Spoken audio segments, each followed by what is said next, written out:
Prezident janob oliylari, bu meni O'zbekistonga birinchi tashrifim va Xudo xohlasa bu oxirgi tashrifim bo'lmaydi.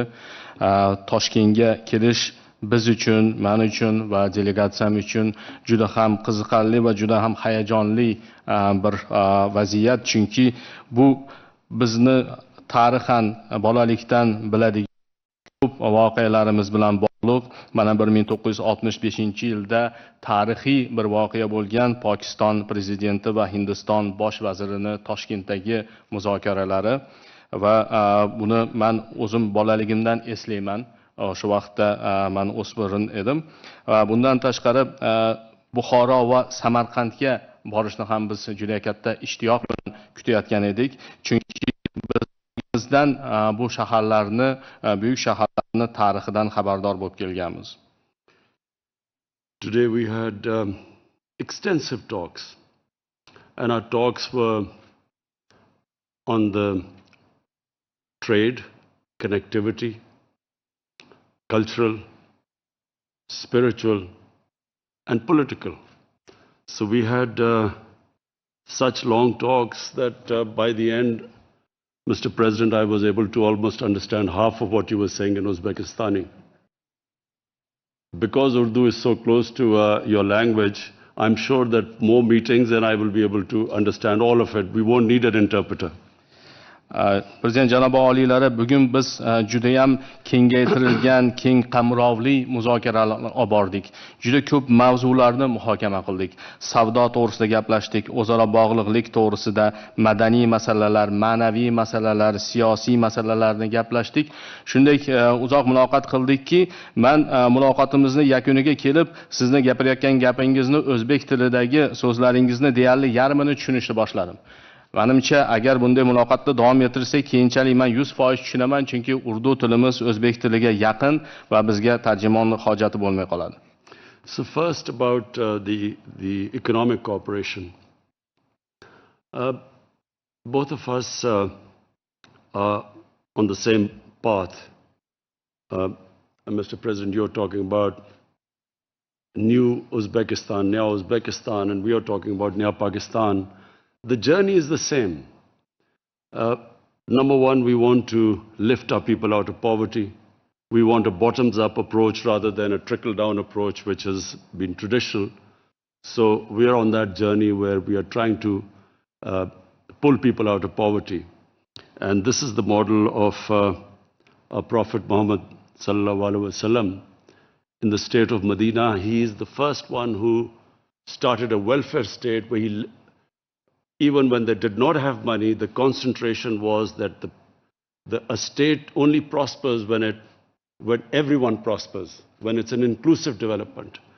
And China recently has proved that if you take the people out of poverty, the whole state becomes rich. So we are on that same journey. I know you are concentrating on education and lifting your people up from their current economic situation. Secondly, we have now changed emphasis from geostrategic to geoeconomics. Our whole idea is that we have to create wealth. If we create wealth, then we can spend it on our lower strata of the society and lift them up. So this is extremely important for us, that we now have strong trading relationship with Uzbekistan, which is the biggest country in Central Asia.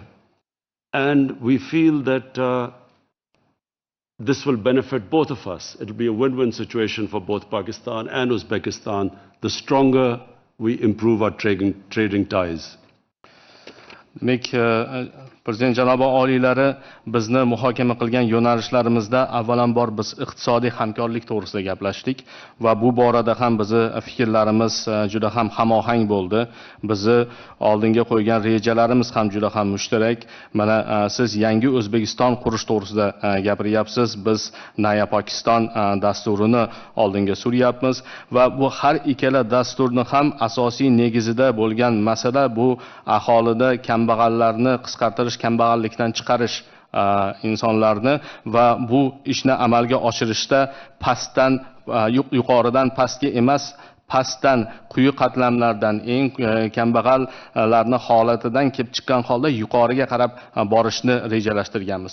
Mana shunday yo'nalishda birinchi bo'lib payg'ambarimiz Muhammad sallallohu alayhi vasallam Madina shahrida yo'lga qo'yganlar va o'sha davrda hattoki o'sha aholini qo'lida pul bo'lmagan taqdirda ham shu vaziyatdan kelib chiqish, ya'ni kambag'allarni holidan xabar olib, kambag'alni qoldirmaslikka harakat qilganlar va buni natijasida ulkan bir davlatni qurishga erishganlar. Hozirgi kunimizda esa bunga Xitoy yaqqol namuna bo'lib turibdi. Ya'ni bunday yondashuvni haqiqatda ham to'g'ri yondashuv ekanligini isbotlab kelmoqda. Ya'ni aholini eng quyi qatlamlariga e'tibor berib, ularni kambag'allikdan chiqargandan keyin mana o'shalar boy bo'lsa, unda albatta davlat ham boy bo'ladi. Mana shu yo'nalishda sizni ham fikrlaringizga biz juda ham qo'shilishamiz. Ta'limga e'tiborni, juda katta ta'limga e'tibor bermoqdasiz va bu yo'nalish orqali aholini aynan holatini yaxshilash, iqtisodiy va ma'naviy holatini yaxshilashga urg'u bermoqdasiz. Va bu yerda asosiy g'oyalarimizdan bittasi bu geosiyosatdan geoiqtisodiyotga o'tish va bu juda ham muhim va bu yo'nalishda savdoni yo'lga qo'yish, bu to'g'risida ham juda ham yaxshi bir fikrlarga kelishib oldik va albatta bu yo'nalishlardan amalga oshirishda o'zaro manfaatli yondashuv bo'lishligi katta ahamiyatga ega. Mana shu yo'nalishlarda biz siz bilan muloqot qilib kelishib oldik. So Mr. President, you can imagine the amount of interest in Pakistan for the trading ties and the economic ties between our two countries. We have brought a delegation. It's one of the largest delegations ever of business community to come to go out of their country. We have brought 130 of our top business houses. And when I was leaving this morning on my mobile phone, I had messages from other business houses who also wanted to come today. So this is the beginning of, inshallah, a very powerful relationship between the two countries. And we feel that we can mutually benefit each other. We are really interested, our business has signed a lot of MOUs, as you mentioned in your speech. We are really interested in help in agriculture because of your manufacturing agricultural implements, which Pakistan is now trying to upgrade its agriculture, which is basically an agricultural country. And secondly, cotton. We're going to seek help from you to improve our cotton seeds. The mutual benefit to the two countries will be Uzbekistan will have access through Pakistan. First of all, Pakistan with 220 million people is a huge market. And then onwards from our ports to Middle East and to Africa. And one day, inshallah, if our relationship improves with India, you will also have access to India. And Pakistan then has access to Uzbekistan, Central Asia and beyond. So it is a very exciting relationship between the two countries. Janob Prezident, mana O'zbekiston bilan savdoni rivojlantirish biz uchun juda ham katta ahamiyatga ega, chunki O'zbekiston Markaziy Osiyodagi eng yirik davlat va bizni tomonimizdan shuning uchun ham bu o'rtadagi muloqotni, bog'liqlikni, o'zaro savdoni rivojlantirish qay darajada qiziqarli va manfaatli va muhim ekanligini tasavvur qilishingiz mumkin.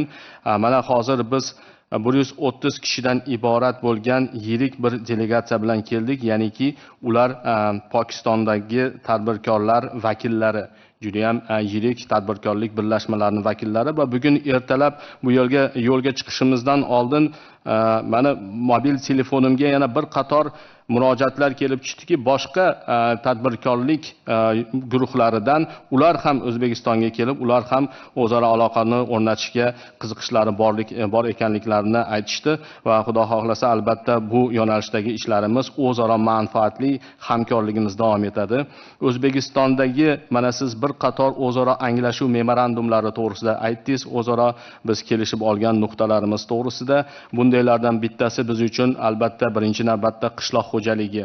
qishloq xo'jaligi yo'nalishida bevosita qishloq xo'jaligi sanoati, ya'ni O'zbekiston qishloq xo'jaligi yo'nalishidagi ishlab chiqarayotgan jihozlari, dastgohlari, mashinalari bizga juda ham katta bizda qiziqish uyg'otdi. Chunki Pokiston avvalambor agrar iqtisodiyot asosidagi mamlakat hisoblanadi va ikkinchi masala bu yo'nalishda bizda paxta urug'chiligi masalasi. Bunga ham juda ham katta qiziqishimiz bor va mana shu bizga juda ham foydali bo'ladi deb ishonchimiz komil. Endi o'z navbatida O'zbekistonni Pokistondan oladigan manfaatli bir natijalarga to'xtaladigan bo'lsak, avvalambor Pokiston 220 million aholiga ega bo'lgan yirik bir bozor desak bo'ladi O'zbekiston mahsulotlari uchun, xizmatlari uchun. Bundan tashqari O'zbekiston Pokiston orqali, Pokiston dengiz portlari orqali Yaqin Sharq va Afrika mamlakatlari bilan ulanish, ularga ham o'z mahsulotlarini yetkazish imkoniyatiga ega bo'ladi va Xudo xohlasa o'rtadagi munosabatlarimiz tiklanadigan bo'lsa Hindiston bozoriga ham kirib kelishga bu yo'l ochadi deb ishonamiz. Va shuning uchun ham Pokiston esa o'z navbatida O'zbekiston orqali O'zbekiston bozori va shu bilan birgalikda Markaziy Osiyodagi boshqa mamlakatlar bozoriga kirib kelish imkoniyatiga ega bo'ladi va bu bilan to'xtalib qolmasdan albatta Markaziy Osiyodan atrofidagi mamlakatlarga ham bog'lanish imkoniyatiga ega bo'ladi. And so to connect, the two countries need to improve, number one, our air connectivity. And so for that, we have decided that we will try and increase the frequency of flights between the two countries.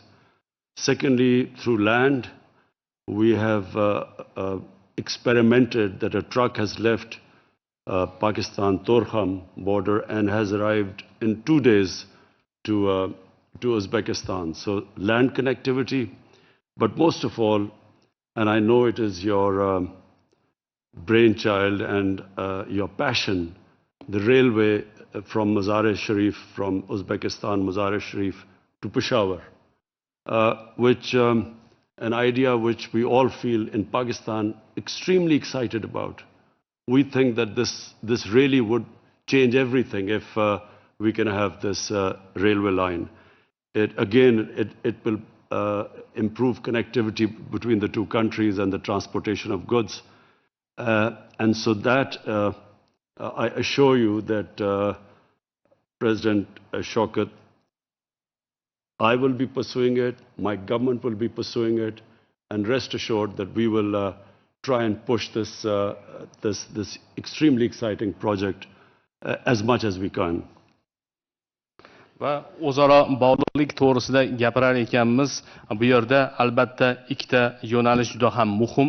Birinchisi bu havo orqali aloqalarni o'rnatish va bu yo'nalishda mana siz bilan janob oliylar biz kelishib oldik. Birinchi qiladigan ishimiz o'zaro yo'lovchilarni havo orqali qatnovlarini demak raqamini oshirish va shundan keyingi yo'nalishimiz havodagi kargo yuklar tashishni ham yo'lga qo'ygach, keyingi yo'nalish bu albatta avtotransport, ya'ni yer usti transporti orqali o'zaro aloqalarni, iqtisodiy aloqalarni rivojlantirish. Mana siz aytib o'tganingizdek, Pokiston chegarasidan O'zbekiston hududiga qadar bir sinov tajriba sifatida avtotransport yo'lga chiqqan va 2 kun ichida O'zbekistonga kirib kelishga muvaffaq bo'lgan.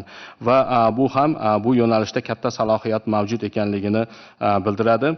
Va keyingi masala albatta bu sizni o'zingizning g'oyangiz mahsuli bo'lgan juda ham katta loyiha. O'zbekiston bilan Mazar-e-Sharif Qobul orqali Pokistonning Peshawar shahrini bog'lovchi temir yo'l loyihasi. Mana bu loyihani siz juda ham ilg'or tartibda targ'ib qilib kelyapsiz va biz Pokistonda sizni fikrlaringizni o'rganib bunga ishondik va hozirgi kunda bu g'oyani naqadar to'g'ri ekanligini anglab katta ishtiyoq bilan uni amalga oshirishni kutib qolmoqdamiz. Chunki bu mamlakatlarimiz o'rtasidagi tovarlarni transportiga, ularni yetkazib berishga juda ham katta xizmat qiladi va shu yo'nalishda albatta janob oliylari, men sizga ishontirib aytamanki, shaxsan o'zim va meni hukumatim mana shu g'oyani ortida turamiz va buni albatta amalga oshirishda sizga ko'makchi bo'lamiz. And we discussed the political situation in Afghanistan in details.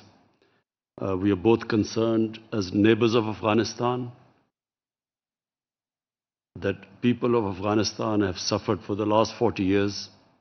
And as neighbors, we feel they are our brothers, that there should be peace there, there should be a peaceful political settlement there. So we discussed that in details. And we also resolved that the neighbors, Uzbekistan, Tajikistan, Iran, Pakistan, and even Turkey, we will try and help facilitate a peace process in Afghanistan. And for that, we hope that our foreign ministers will first meet, and then we will go on and try to have a summit so that we can stop what looks like a civil war. Va keyingi masalamiz biz har tomonlama muhokama qilgan masalarimiz bu Afg'onistondagi siyosiy holat bo'ldi. Buni har tomonlama siz bilan muhokama qildik. Albatta har ikkala mamlakat Afg'oniston bilan qo'shni mamlakatlar hisoblanamiz. Shuning uchun ham bu mavzu biz uchun juda ham tashvishli, katta ahamiyatga ega bo'lgan mavzu. Qolaversa, afg'on xalqi mana 40 yildirki mana shu notinchlikdan, jangu jadallardan aziyat chekib kelyapti va bu afg'on xalqi biz uchun birodar xalq hisoblanadi. Shuning uchun ham sizning ham bizning ham fikrlarimiz mushtarak bo'ldiki, Afg'onistonda tinchlikni o'rnatishni biz siyosiy murosa orqali yo'lga qo'yishga kirishimiz lozim va bunga bu yagona yechim bo'lishi lozim. Va bu yo'nalishda O'zbekiston, Tojikiston, Eron, Pokiston va hattoki Turkiya bilan birgalikda fikr almashib mana shu ishga birgalikda kirishish to'g'risida kelishib oldik. Birinchi qadam sifatida bizni tashqi ishlar vazirlarimiz bu yo'nalishda muhokamalarni, muloqotlarni yo'lga qo'ysalar, keyinchalik davlat rahbarlari darajasida summit o'tkazish fikri ham muhokama qilindi. And finally, Mr. President, about the cultural aspect. This is extremely exciting that we have decided now to make a film on the first of the great Mughals, Zahiruddin Babur. His dynasty ruled India for 300 years. And during that time, India was considered one of the richest places in the world. 24 to 25% of the world GDP was from India. So it was a superpower of its time under the dynasty of Babur. So I think the young people in Uzbekistan and in Pakistan must know this connection. This connection stayed for hundreds of years between this part of the world and our part of the world. And we feel that this film would, and similar films, not just this film, they will connect the people of the two regions together. And then we can think of films on Iqbal, on Mirza Ghalib. I never realized that Mirza Ghalib was popular here. And then Imam Bukhari and, who we are all connected with in the subcontinent. So we hope that this will be the beginning of a strong cultural exchange between the two countries. Va nihoyat so'nggi mavzu bu madaniy aloqalar mavzusi bo'ldi. Bu yo'nalishda ham biz uchun juda ham qiziqarli va hayajonli bo'lgan bir mavzuni muhokama qildik. U ham bo'lsa buyuk ajdodimiz Zahiriddin Muhammad Bobur, ya'ni butun dunyoda buyuk Mo'g'ullar imperiyasini asoschisi deb sanaluvchi Zahiriddin Muhammad Bobur to'g'risida bir film yaratish, birgalikda shuni filmni yaratish g'oyasi bo'ldi. Albatta Zahiriddin Muhammad Bobur imperiyasi Hindistonda 300 yil davomida hukm surgan va o'sha hukmronlik davrida Hindiston iqtisodiyotini shu darajada ko'targanki, jahon yalpi ichki mahsulotining 25% o'sha davrda Hindistonning ulushiga to'g'ri kelgan. juda ham yirik, qudratli bir davlatni yaratgan va albatta bu tarix to'g'risida pokistonlik yoshlar, o'zbekistonlik yoshlar xabardor bo'lishlari kerak. Bizni o'rtamizdagi bu rishtalardan ular xabardor bo'lishliklari kerak va shuning uchun ham bu filmni va nafaqat bu kelajakda shunga o'xshagan boshqa filmlarni ham yaratish bizga juda ham ma'qul bir g'oya bo'ldi va bunga juda ham katta qiziqish bildirmoqdamiz. Hozir kelajakda Muhammad Iqbol to'g'risida, Mirza G'olib to'g'risida, hattoki biz Mirza G'olibni O'zbekistonda bilishlaridan ham unchalik xabarimiz yo'q edi va bundan keyin Imom Buxoriy to'g'risida albatta shunday filmlarni, shunday madaniy o'rtadagi aloqalarni, almashuvlarni yo'lga qo'yadigan bo'lsak, bu albatta har ikkala mamlakatga juda ham katta naf keltiradi. And inshallah, as our countries get together, get closer together, cultural exchanges get stronger, then, Mr. President, I will introduce cricket to the people of Uzbekistan. Albatta, Xudo xohlasa, Prezident janobi oliylari agar mamlakatlarimiz yana ham bir-biriga yaqinlashsa, o'rtadagi madaniy aloqalarimiz yana ham kuchaysa, Xudo xohlasa O'zbekiston xalqiga kriket o'yinini ham olib kelib tanishtiraman. Thank you. Rahmat. Men o'ylayman, avvalambor men sizga mamnuniyat bilan aytamanki, mana shu 2 yildan burun O'zbekistonda birinchi marta kriket federatsiyasi ro'yxatga olib, 2000 dan ko'p yoshlarimiz kriket o'ynayapti. Men mana shu siz bu soha bo'yicha juda katta muvaffaqiyatlarga erishganingizni inobatga olib, biz bu sohani ham juda katta rivojlantiryapmiz. Bu sohada ham men o'ylayman birgalikda hamkorlikni amalga oshiramiz. Thank you very much. By the way, 2 years ago in Uzbekistan we have registered the Cricket Federation of Uzbekistan. So to date more than 2,000 youngsters of Uzbekistan are successfully playing this very game. But nevertheless, the skies are the limit. So together I believe that we'll be able to initiate new ideas, new programs on training the young cricket players, and we'll achieve good accomplishment in this way too. Umuman hurmatli ommaviy vositalar vakillari, mana ko'rdilaringmi, qisqa bo'ldi mana bizda mana shu muloqotlarimiz, lekin qanday sermazmun bo'ldi. Ayniqsa yana bir marta aytaman, Afg'onistondagi